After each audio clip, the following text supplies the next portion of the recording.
Hi guys, ఇది మన recording studio పేరు వచ్చేసి rainbow music studio. Narsampet, Warangal district నర్సంపేటలో మన రికార్డింగ్ స్టూడియో ఓపెన్ అవుతుంది. మన దగ్గర ఫోక్, లవ్, ర్యాప్ ఎలాంటి సాంగ్స్ ఉన్నా మన స్టూడియోకి వచ్చేయండి. సో ఇలా ఉంటుంది స్టూడియో. ఫైనల్గా వర్క్ మొత్తం ఫినిష్ అయిపోయింది. మన దగ్గర మంచి క్వాలిటీ వైబ్స్, రిథమ్స్, లైవ్స్ కూడా వేద్దాం మన స్టూడియోలో సాంగ్స్ అన్నీ.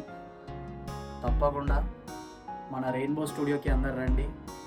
This is Naresh Nani singer.